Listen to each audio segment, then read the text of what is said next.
Hi, subscribe to Revenge Tale not to miss new stories. Timothy, commonly known as Tim among his friends, received a message from his spouse, Candace, or Candy, as she preferred to be called, after glancing at his cell phone. They had been together for 5 years, and Tim had just secured a service contract with a major company in California.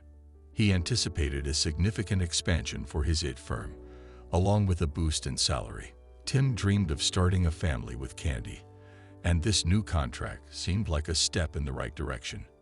However, ever since a camping trip they had taken with their friend Jake a week ago, Tim couldn't help but notice a change in her behavior. She seemed preoccupied with something else and became slightly irritable. But it wasn't just her demeanor that troubled him. While putting away their clothes, Tim discovered something unexpected in the gusset of one of Candy's underwear. As he picked it up, he realized that something had solidified, accompanied by a distinctive odor. Suddenly, the truth hit him, and his world crumbled. He didn't know whose fluid was in her underwear, but he was determined to find out. Aware of an upcoming trip to the West Coast, Tim sought legal advice to explore his options. He approached Ruby Hawkins, an expert in family law and divorce, who had been recommended by a friend who had recently gone through a divorce due to infidelity. Ruby asked Tim if he was certain about Candy's infidelity, to which he admitted he wasn't entirely sure, but he needed concrete evidence, and if she was indeed unfaithful, he wanted a divorce. Ruby explained that most divorces in their state were no fault, but if Tim wanted to file on grounds of infidelity, he would need solid evidence like photos or videos. Tim inquired if an investigator could be hired to monitor Candy's activities for confirmation. Ruby agreed to arrange an investigator, Marvin Johnson, who suggested installing a tracking app on Candy's phone. He also provided Tim with devices for recording landline calls and a concealed audio recorder for Candy's purse. Tim hated resorting to such measures but felt compelled to uncover the truth. There were other signs too. Since the camping trip, Jake seemed more arrogant and disdainful than usual, as if he knew something. On the first night of Tim's trip, as they had agreed, he called Candy, only to learn that she would be working as a waitress at a party hosted by Jake. Tim hadn't been informed of this plan, but Candy explained that there was an emergency and Jake asked for her assistance. She mentioned that she would be earning $150 for the evening, which would be helpful since she wouldn't be working for the next couple of weeks.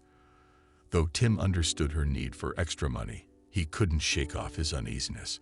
He decided to inform the investigator about Candy's new job. The next day, Tim tried calling Candy, but got no response. He also tried the house phone, but it went unanswered, leading him to worry if Candy had spent the night with Jake. His fears were confirmed when he received an email from Marvin. Candy had spent the night at Hudson's house, and there were explicit photos attached as evidence. Tim's heart sank as he saw his beloved wife engaged in such acts. Jake was involved with one of Candy's friends, causing tension between Jake and his former colleagues. The sight of Candy sprawled on the floor in a photo brought tears to Jake's eyes, and he couldn't believe what he saw. Desperate to reach out to Candy, he attempted to call her, but it seemed she was avoiding his calls. The tracker confirmed that Candy's phone was still at Jake's house. Marvin, one of Jake's colleagues, sent an email with even more disturbing pictures, revealing a scene involving Jake, his son Mike, and others from Jake's IT firm. Jake had once trusted them all, but that trust was now shattered. 3 unidentified men were also seen in the photos, assumed to be Mike's friends. Realizing he needed to resolve his business in California and return home, Jake left the hotel, contract in hand, and caught an early flight. When he arrived home, Candy's absence and the fact that her phone was still at Jake's house alarmed him. He changed clothes and called Ruby's office to arrange a meeting that afternoon. To his surprise, Candy answered the phone when he called her cell, but her response raised suspicions. Tim informed her that he was on his way home and declined her offer to pick him up from the airport. Conversely, Candy had intended to leave immediately after the first night, but the allure of being with Jake and his son was too tempting. She told herself it was just a temporary fling and justified her actions based on her own desires. She assumed Tim would remain unaware once classes resumed. Candy spent the following day and night with Jake and Mike, even engaging with friends in more intimate encounters. Jake suggested finding a way to keep Tim away on weekends, and Candy expressed concern that Tim would eventually find out. Jake reassured her and proposed a plan, declaring that Candy belonged to him, and she would no longer be with Tim. Unbeknownst to them, their actions were being recorded by surveillance cameras in a van across the street. Tim's devastation upon seeing the evidence compiled by Marvin was overwhelming. Not only were there photos, but also videos showing Candy's involvement with multiple men, far beyond what she had done with Tim. His love for her vanished as he tried to comprehend her behavior. Ruby, his lawyer, suggested initiating divorce proceedings and potentially filing a claim against Jake and his colleagues for alienation of affection. Feeling the weight of his emotions, Tim agreed to take legal action, but vowed not to act recklessly. Ruby assured him that she would have the necessary documents prepared in a couple of days. Meanwhile, she advised Tim to maintain a sense of normalcy with his wife by pretending to be unwell. Though hesitant, Tim agreed, realizing that he couldn't continue working with Jake and being around the men who betrayed him. He found the number he needed in his contacts and dialed it, hoping for a way out of this complicated situation. "Please refrain from causing him any harm," Jake smirked on the other end of the phone. He casually dismissed her concern and ended the call. Meanwhile, Tim arrived at the grand two-story house where John and Rose Carlson resided. Exiting his car, he brought with him a bottle of wine he had picked up on the way. John greeted him at the door with a warm smile, graciously accepting the offering. "Come on in, John welcomed him. "And thank you. It'll be put to good use tonight." Following John inside, Tim was introduced to Rose, who was waiting in the dining room with her famous lasagna. "Tim, this is my wife, Rose," John introduced. "Rose, meet Tim Burns, our new account representative." Tim shook Rose's hand as John opened the bottle of wine. "Nice to meet you, Tim." Rose greeted him with a genuine smile. "The pleasure's mine, Mrs. Carlson," Tim replied. "Please call me Rose," she insisted. "Mrs. Carlson sounds too formal." Seated at the table, Rose served up portions of lasagna while John poured the wine. Tim expressed his gratitude, acknowledging the delicious meal. "This is the best lasagna I've ever had," he complimented. "I'm pleased you enjoyed it," Rose remarked. "It's one of my specialties." "So, Tim, I don't mean to pry, but I'm curious why you left Jake so abruptly," John inquired. "Did something happen?" Tim nodded before elaborating. "Yeah, something happened," he admitted.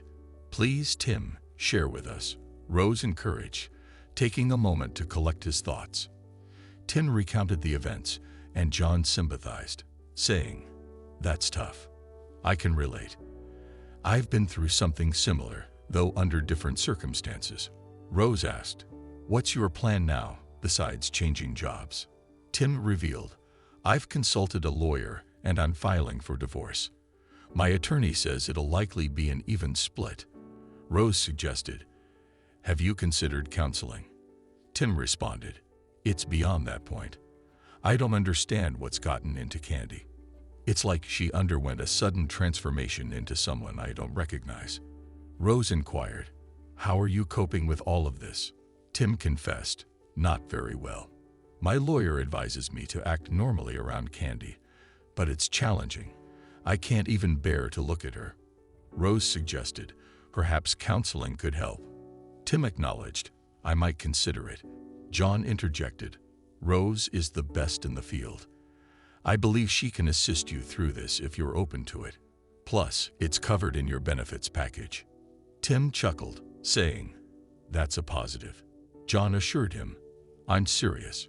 Rose was invaluable to me during a tough time.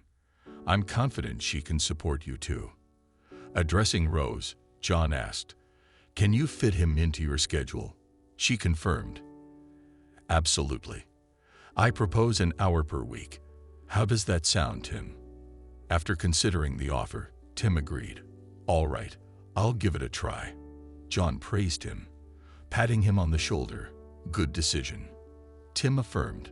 "Thank you. Now, if you don't mind, dear, Tim and I will adjourn to my office to discuss his new position." Rose replied with a smile. "Of course, I don't mind. I'm excited to collaborate with you, Tim." They proceeded to John's home office, where he poured them each a snifter of brandy. Over the next 2 hours, they hashed out details of Tim's new role. By the end of the discussion, Tim felt empowered, as though he were reclaiming control of his life. After shaking hands with John, Tim returned home. It was around 10 p.m. when he pulled into his driveway, noticing the lights were still on. He hoped Candy was alone. Entering the apartment, he found Candy on the couch. "How did your meeting go?" she inquired. "Very well, thank you," he replied. "Now, if you'll excuse me, I'm going to bed. Good night." Retreating to the second bedroom where his computer was, Tim began undressing. "Are you sleeping in here now?" Candy questioned from the doorway. "Yes," Tim confirmed. "I'm still not feeling well, so I'll sleep on the futon." "Is that all right?" Sure, I suppose," she responded. "It's just that you've been away for 3 days, and I was hoping we could, spend some time together." "I'm not feeling up to it tonight," Tim stated. In truth, the thought of physical closeness with her made him uncomfortable. "Okay," she murmured softly. "Maybe tomorrow. I'm not sure," he replied. "We'll see." Nodding, she turned away, pondering whether he knew anything about her recent activities. The next day, Tim arose before Candy, prepared his resignation letter, and brewed a cup of coffee. Seeing Candy's purse on the kitchen counter, he grabbed the audio recorder and then downloaded the previous day's phone call. He left the apartment without saying goodbye or expressing any love to Candy. When he left, Candy heard the door slam and lay in bed, tears streaming down her cheeks. Upon arrival at the office, Tim held back. After greeting the secretary, he went into his office and closed the door. As he was packing his things, Jake came into the room. "What is it?" Jake asked. Tim took 2 letters from his briefcase. "One contains a signed contract from California," he explained, "and the other contains my resignation letter from today. I am expecting a bonus for getting a client from California, and I have to be paid the final salary, including the remaining vacation days." "Dismissal," Jake exclaimed, stunned. "Why are you leaving?" "I need you," Jake said. "Really?" Tim objected. "You really don't know why. Do you think I'm Maeve? I'm not like that. To be honest, I had some revelations that made me leave. I found a job at another company, and I'm leaving here soon, and then I'll contact the HR department." "But Tim, can't we discuss this?" Jake pleaded. Tim shook his head. "There's nothing to discuss, Jake," Tim insisted. "I'd once considered you a friend, but you betrayed me and ruined my marriage. Find yourself someone else to cheat on. Is that what this is about?" Jake asked. "Just so you know, your wife voluntarily gave in to intimacy with me," Jake said. "We shouldn't let this ruin your career. Just go with the flow. Let Candy explore her desires. When she's done, she'll come back to you." "You're a nasty guy, aren't you?" accused Tim. "Do you expect me to accept this? By the way, how long have you been doing this?" "The first time was during a camping trip," Jake admitted. "On the second day, when you and the others were skiing, she suggested it in your tent, claiming that I was better than you. Then she asked me to make love to her. Do you remember when you suddenly sent me to do something in the office? Did you want me to leave to be with my wife?" Tim understood. "So what?" Jake shrugged, but Tim wasn't done yet. "And hiring her to waitress at your party was just another ploy to lie down with her, right?" Tim confirmed. "That's right." "So what?" Jake repeated. Tim stopped the secret audio that he had turned on when Jake entered. "Thank you for your recognition," Tim said. "Now, if you'll excuse me, I've finished packing. I'll go to the HR department, and then I'll leave. Wait, Tim, can we talk about this? Jake pleaded. Tim shook his head. There's nothing to discuss, Jake, Tim said. That's it. I considered you as a friend, but you betrayed me and ruined my marriage. Find yourself someone else to cheat on. Is that what this is about? Jake asked. Just so you know, your wife voluntarily gave in to intimacy with me, Jake said. We shouldn't let this ruin your career. Just go with the flow. Let Candy explore her desires. When she's done, she'll come back to you. You're a nasty guy, aren't you? Accused Tim. Do you expect me to accept this? By the way, how long have you been doing this? The first time was during a camping trip, Jake admitted. On the second day, when you and the others were skiing, she suggested it in your tent, claiming that I was better than you. Then she asked me to make love to her. Do you remember when you suddenly sent me to do something in the office? Did you want me to leave to be with my wife? Tim understood. So what? Jake shrugged, but Tim wasn't done yet. And hiring her to waitress at your party was just another ploy to lie down with her, right? Tim confirmed. That's right. So what? Jake repeated. Tim stopped the secret audio that he had turned on when Jake entered. Thank you for your confessions, Tim said. Now, if you'll excuse me, I've finished packing. I'll go to the HR department, and then I'll leave. Be healthy. Wait, Tim, you forgot something, Jake said, showing Candy's picture from his desk. I haven't forgotten, Tim replied. If you and your son love her so much, she's all yours. I'm done with both of you. Be healthy. With that, he left the office, leaving Jake perplexed. How did Tim find out about what happened between Candy, me, and his son? Jake wondered. What do you mean he quit? Candy asked when Jake called. He handed me a signed contract and a letter of resignation and left, Jake explained. He knows, Candy. I do not know how, but he knows. What did you tell him? Jake asked. The truth, Jake admitted. I told him about the first incident on the hike. You're a fool, she scolded sternly. So what? Jake prompted. And then I told him everything, Jake confessed, putting the story he had just received from his lawyer on her desk in writing. Tim looked around the place with interest. Hi, Tim, she greeted when he called. I just received your last letter. I'm filling out the paperwork now. Okay, Tim replied. When can they be delivered? If you want, I can arrange a delivery at the end of this day, she offered. Will it do?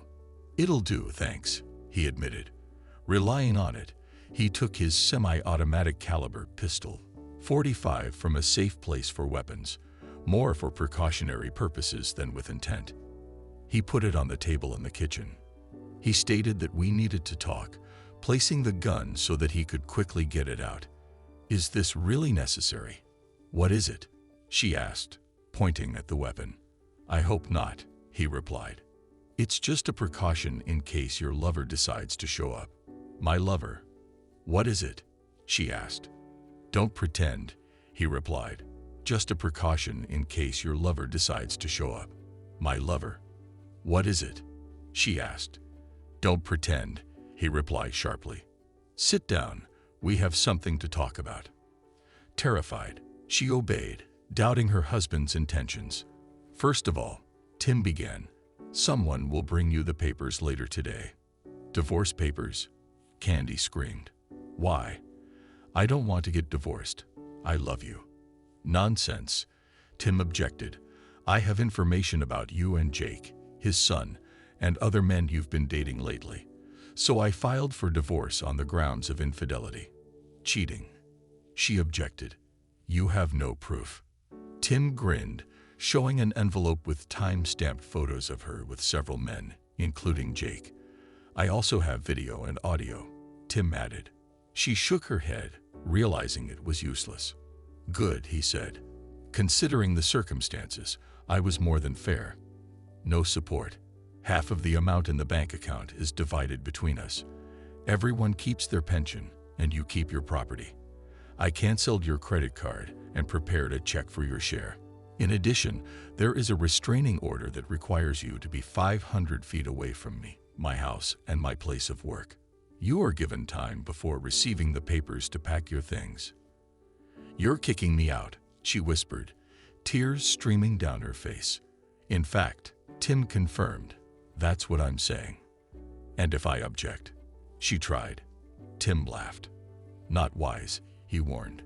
Think about the consequences if these photos get out. Think about your job. You wouldn't dare, he warned. Think about the consequences if these photos get out. Think about your job. Wouldn't you dare? She objected. You bet. Tim challenged her. Candy hesitated before admitting defeat. No, she gave up. I can't take the risk. I need my job. Exactly, Tim confirmed. Two more things. What? What is it? She asked, dejectedly. You will return your rings and give up my last name, he demanded. You've become ruthless, she accused, taking off her rings. You gave me a reason, Tim replied. I just want to know one thing. What has changed? From a loving, devoted wife to this. She lowered her eyes before speaking. It happened on the second day of the camping trip, she said. You were on the boat, and I was in the tent. Jake ran in and saw me. I undressed and was lying down trying to rest when Jake entered the tent. At first, he seemed embarrassed to see me undressed like that. We started talking, and then he showed his dignity. And that was it. And now you're a cheating dreamer. How many times did you sleep with him during this trip? Twice, she admitted. The first time was when you went water skiing, and the second time was when Jake sent you back to the office. Tim shook his head and pointed at the photos. I see that none of your lovers have used protection, he remarked. Aren't you worried about getting pregnant or getting infected with something? I'm still on the pill, she defended herself. It doesn't exclude risks, Tim pointed out. You can still get pregnant or get infected. Isn't that what you were hoping for? God, no, she insisted. Tim shook his head. You know, all the time we've been together, I've been seduced by many women who look much better than you. I refused them because I believed that I had a loving and faithful wife at home, whom I had never betrayed. But you didn't even think about the consequences. You didn't give a damn about my feelings. All you wanted was pleasure. I hope it was worth it to you. Now pack your things. I'm waiting for the papers to be delivered to you. Tim, please, she begged. Can we go for a consultation, please? I will never do this again. I promise. Can't you forgive me this time? I'll never forgive you for what you did, Tim declared, his expression tougher than ever before. From the moment Jake dropped his pants, you voluntarily betrayed me, and I will never be able to forgive this degree of betrayal. But don't you love me enough to get over it? What is it? She asked. He shook his head. No, I can't even look at you right now, he admitted. The sooner you get out of my life, the better. Now start packing. Everything you leave behind will be thrown away. Bursting into tears, she got up and went to pack in the bedroom. Tim watched as Candy carried out the bags of things. She stopped and looked at him. Can you at least help me carry them to my car? She asked. No, Tim refused. And remember that everything that remains will be disposed of or donated to a charitable foundation. She carried the bags to her car and returned for others, exhausted. She carried the bags to her car and returned for others, exhausted. I can't fit anything else in, she admitted. Can I pick up the rest later? No, Tim repeated. You won't be allowed to come back. Ask your parents to pick up your stuff, or I can postpone the disposal for a few days. Thank you, Tim, she admitted. Oh my God, did I just think that I would tell my parents? She whispered in disbelief. Try telling them the truth, Tim suggested, trying to change the situation. Tell them that you cheated on me with my boss and others, and I had to ask you to leave. Seriously, what is it? She asked doubtfully. They're going to disapprove of it anyway, Tim argued. But it will be worse if you lie or decorate it. You know how they feel about dishonesty. At that moment, there was a knock on the door. "I think it's for you," Tim said. Candy cautiously approached the door and saw a deputy sheriff standing in it. "Are you Candy Burns?" he asked. "Yes, it's me," she confirmed. "Can I see your documents, please?" he asked. She took out her driver's license and presented it to him. After checking, he returned them to her and handed her an envelope. "Your summons, madam," he said. "In addition, you must leave the premises immediately in accordance with a court order restricting contact. You can sign the divorce papers now if you want." She nodded and took the divorce papers. After reviewing them, she asked for a pen and signed. "I will deliver them to the lawyer," the deputy assured her. "You need to leave now. If you try to return, you will be arrested. Does it reach you?" "Yes," she replied, tears streaming down her face. She looked back at Tim. "I'm really sorry," she apologized. "Yeah, me too," Tim replied. "Goodbye." "Goodbye," she whispered as she left. The deputy nodded to Tim and left. The following days were chaotic for Tim. Candy didn't try to contact him in any way, but Jake left threatening voicemails on his home phone twice. "Damn it, Tim, I know you're there," he shouted. "If you don't take this lawsuit off, I'll come and kick you." Tim grinned, saved the voice message, and forwarded it to Ruby, who contacted the local sheriff's office. Candy's parents also called, asking if they could pick up her things. "Of course, just make sure she's not with you. She has a restraining order against approaching," Tim warned them. "All right," George, Candy's father, sighed. When George and Candy's mother arrived, they packed up her remaining belongings and begged Tim to reconsider the divorce. "Tim, she made a mistake. Could you forgive her and come back to her? She loves you," Candy's mother pleaded. "What did she tell you, Bernice?" Tim asked. "She admitted that she made a mistake with your boss," Bernice replied. "Is that all?" Tim insisted. "Yes, she didn't specify the details, and we didn't press her," Bernice explained. Tim took out an envelope with photos and C cards and showed them to Bernice and George. They were stunned by what they saw. "I didn't realize how bad it was." "I'm sorry, Tim." "I don't blame you." Bernice offered her condolences. George's anger was obvious. "I will have a serious conversation with our daughter," he promised. "Have you done anything else with these photos?" Tim asked. Tim shook his head. "Not yet, but I warned her not to dispute the divorce," he admitted. They sympathized with him before they finished packing Candy's things. 30 minutes later, they hugged Tim goodbye and left. Later that day, while Tim was watching TV, there was another knock on the door. Looking through the peephole, he saw Jake, Mike, and 2 former colleagues. He took a pistol out of his briefcase, called the emergency service, and hid the weapon behind his back. He had barely opened the door when they burst in, but he confronted them with a gun. "We're going to smash you," Jake threatened. Tim pointed the gun at Jake, making them think. "Do you really want to test me?" Tim asked. "Just so you know, I've already called the emergency service, and the police are on their way. If you are here when they arrive, you will be arrested for violating a court order," Tim warned. "Jake, he's serious," one of the men warned. Jake hesitated, then turned to Tim.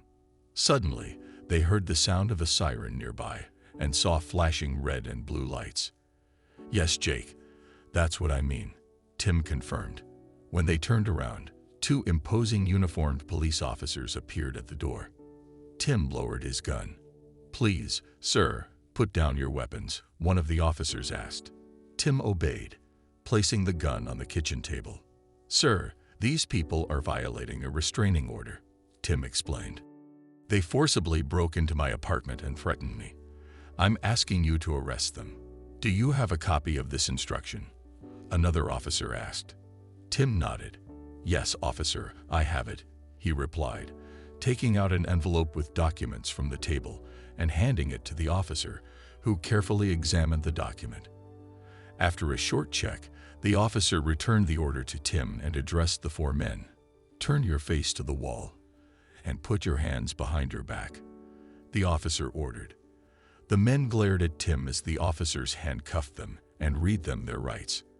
After they were disarmed, one of the officers turned to Tim. "Do you have a permit for this weapon?" he asked. "Yes, I have," Tim confirmed. "Do you want to see it?" He then showed his wallet, revealing a gun license card and a gun training card from the NRA. The officer nodded, checking the cards. "Good," he admitted. "Just be careful with these weapons, you know." "I understand, officer," Tim replied. "Thank you," he admitted. The next 3 months passed quickly for Tim. He was getting more satisfaction from working at Empire than he ever had under Jake's leadership. Weekly counseling sessions with Rose helped him manage his trust and anger issues. At the same time, he joined a gym, working out 3 days a week. In addition, he signed up for martial arts classes, mainly for mental discipline. He also embarked on a diet and exercise course recommended by Rose. The divorce went smoothly, especially since Candy didn't dispute it.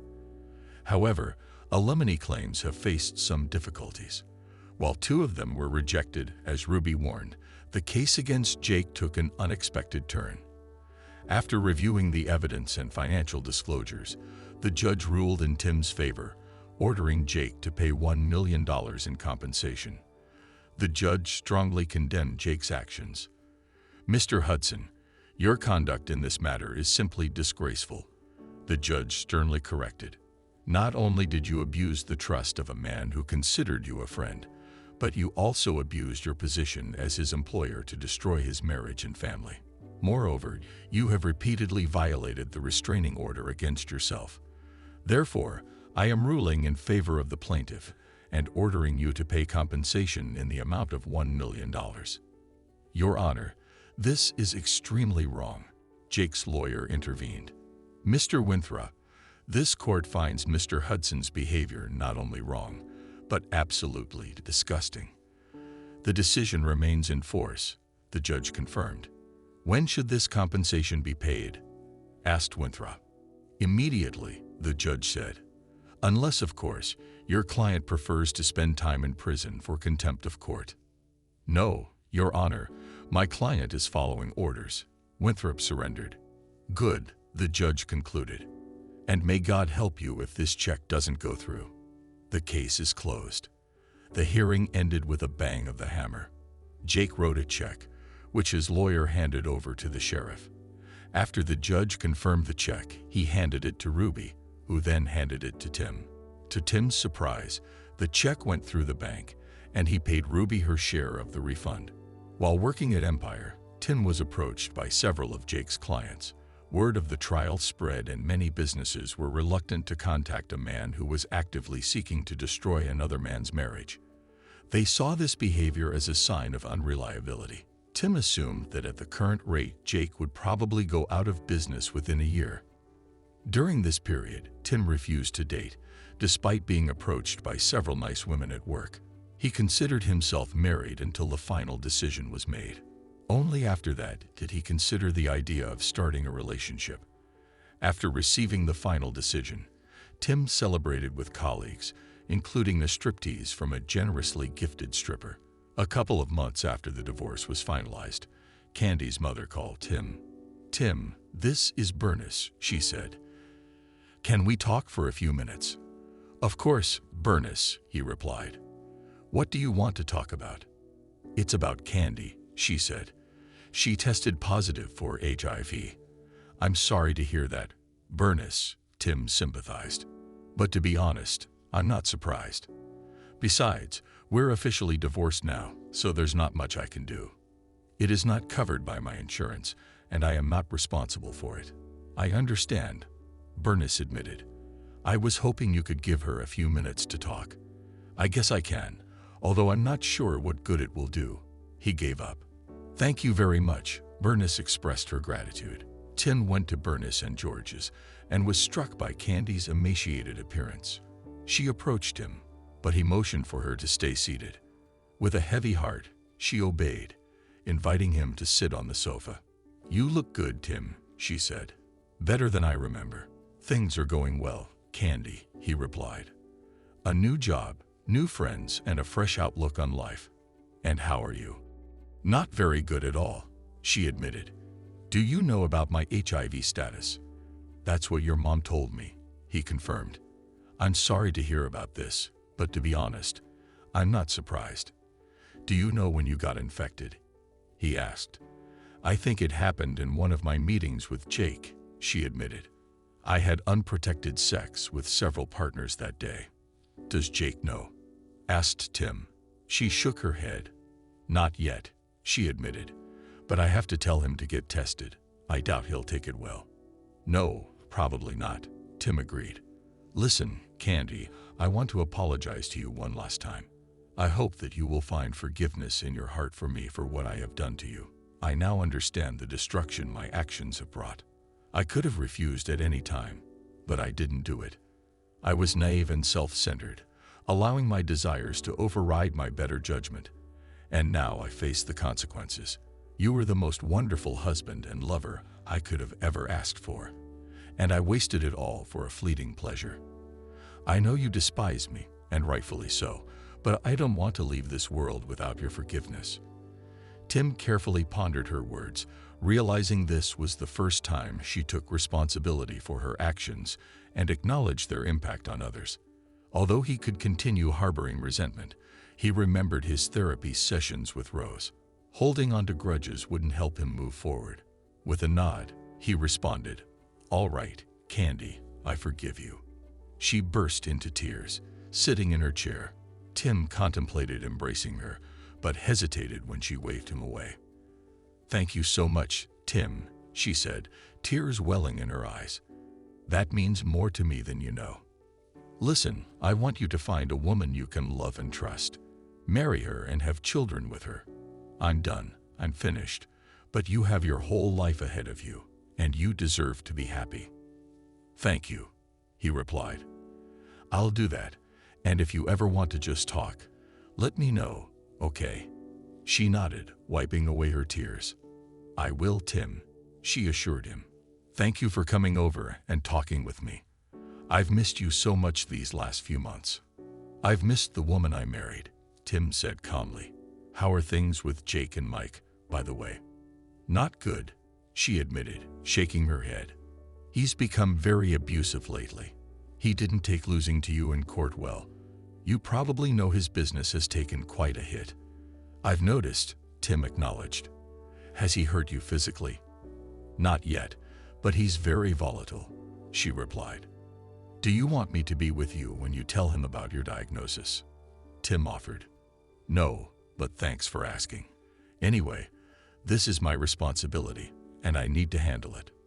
You know, I keep thinking that if I had just told him to leave on that first day of the camping trip, we'd still be together, she remarked. That's quite possible, Tim conceded, but I have a feeling it would have happened at some point anyway. He had been after you for quite a while. I think you're right, she agreed. Listen, I'm getting really tired, and I need to rest before I go back. Thank you for coming over. It really does mean more to me than you know. You're welcome, Candy, he said. And remember, call me if you just want to talk or something, okay? She weakly nodded. I will, she promised. Goodbye, Tim, she added. Think of me every once in a while, okay? He sensed a hint of finality in her words and wondered if she was contemplating self-destruction. I will, he assured her. Just don't do anything foolish, okay? She managed to smile. I won't, she assured him. As he stood and headed for the door, Bernice approached him. Thank you, Tim, she said, embracing him. This means more to her than you know, and to me as well. You're welcome, Bernice, he replied. Keep an eye on her, okay? I will, Bernice promised. A couple of weeks later, Tim was seated on his couch, having dinner and watching the evening news when a report caught his attention. The bodies of a local businessman, his son, and a woman believed to be the man's lover were found earlier today in what police believe was a double homicide and suicide, the anchors reported. Jacob Hudson, president and founder of Hudson Consulting, along with his son and an unidentified woman, were discovered dead. All three suffered gunshot wounds. Police are investigating the incident, and further details will be provided as they become available. After overcoming his initial shock, Tim phoned Bernice. She answered the call in tears. "Bernice, what's happening?" he inquired. "We just learned that Candy is dead," she replied. "It appears that Jake shot her, then his own son and himself." "Oh my God," Tim exclaimed. "I saw a report on the news and was hoping it wasn't her. I'm so sorry." "It's her," Bernice confirmed. "Do the police have any idea why it happened?" "They're not entirely certain," she explained.